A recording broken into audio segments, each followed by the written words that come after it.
mustaqim sesuai dengan perintah Allah. Ya ayyuhalladzina amanu kutiba alaikumusiyam kama kutiba alal ladzina min qablikum la'allakum tattaqun. Jamaah kaum muslimin salat Jumat rahimakumullah, hamba yang bertakwa, kesanggupan untuk berubah.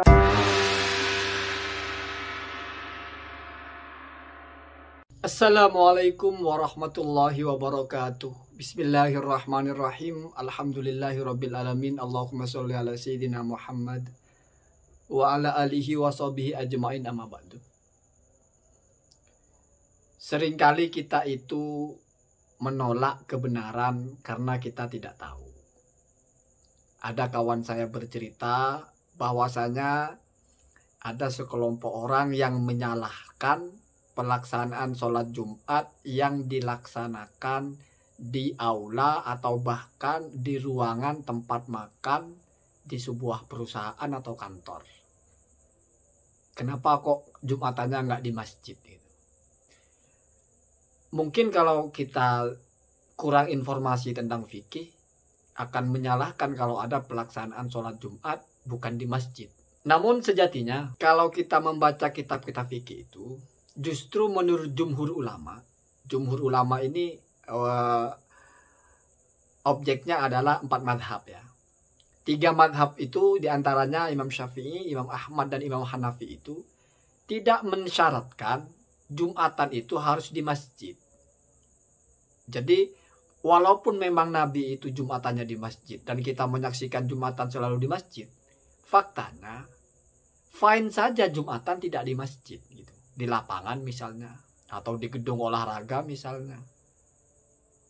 Hanya satu ulama madhab yang mengatakan harus di masjid, yaitu madhab Maliki.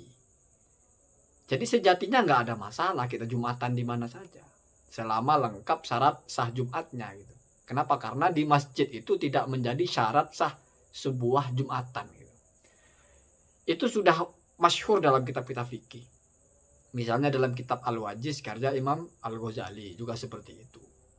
Dalam kitab Al-Fiqh ala Madhahibil Arba' seperti itu. Dalam Fiqhul Islam wa Adillatuhu Imam Syekh Wahbah Zuhaili juga seperti itu. Jadi sebagai informasi bahwasanya kalau misal ada Jumatan tidak di masjid, ya tidak usah disalahkan. Toh itu benar. Bahkan yang mengatakan boleh di lain masjid itu lebih banyak ulama gitu. 3 dari 4 madhab itu mengatakan boleh-boleh saja. Ini informasi saja ya. Kalau tidak percaya bisa Anda tanyakan kepada ustadz atau kiai yang Anda yakini alim gitu. Tanya, bener nggak boleh Jumatan di musola misalnya? Boleh Jumatan di balai RW misalnya? Begitu ya, boleh-boleh saja. Jawabannya pasti boleh-boleh saja. Semoga ada manfaatnya. Assalamualaikum warahmatullahi wabarakatuh.